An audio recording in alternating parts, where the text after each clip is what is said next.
নমস্কাৰ বন্ধু বান্ধৱীসকল, চিন্তি ডেইলি ব্লগৰ অন্য এটা ভিডিঅ'লৈ আপোনালোকক স্বাগতম জনাইছোঁ। এই ভিডিঅ'টো আজি নহয়, শনিবাৰে যিহেতু আমি নিৰামিষ খাওঁ, সেয়েহে নিৰামিষ সাজনো কেনেকৈ ৰান্ধিলৈ থাকে বুলি আপোনালোকক দেখুৱাওঁ। কুকাৰত সিজাই লৈছোঁ ৰহৰ দালি আৰু অমিতা। ইফালে কেৰাহী পাতি কেৰাহীত তেল আৰু নহৰু অকণ দি দিছোঁ। এইখিনি ভালদৰে গলিবলৈ দিব লাগিব। অকণমান দেৰি ভাজি আছোঁ।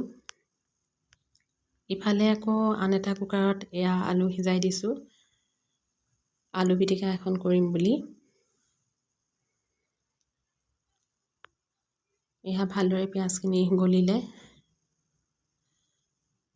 এতিয়া আৰু ইয়াত কেৰাহীত দিব পৰা হ'ব। ইফালে কুকাৰত মই অকণমান হালধি দি লৈছোঁ, হালধিখিনি দি দালিখিনি কুটি ল'ম। তাৰপাছত এইখিনি কেৰাহীত দি দিম।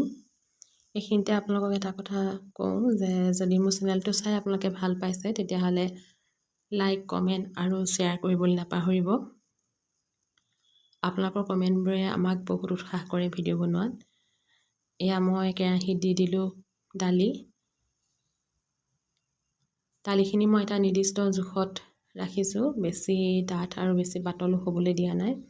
বেছি ডাঠ ৰহৰ দালি খাই মই ভাল নাপাওঁ, সেয়েহে বোলো এটা জোখতে ৰখা হৈছে তাক। দালিখিনি উতল যেতিয়া আহে, উতল আহিলেই ৰেডি হৈ যাব।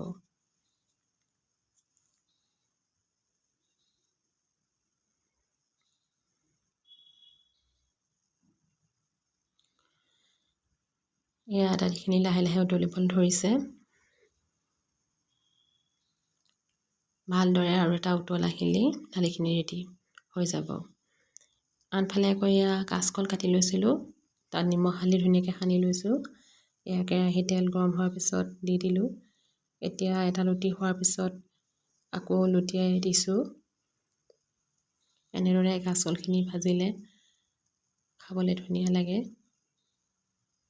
ইফালে আকৌ মই পিটিকাৰ কাৰণে পকা তেল কৰি থৈছিলোঁ। তেলতে পিঁয়াজ, কালজিৰা, জলকীয়া এনেকৈ দি থৈছিলোঁ।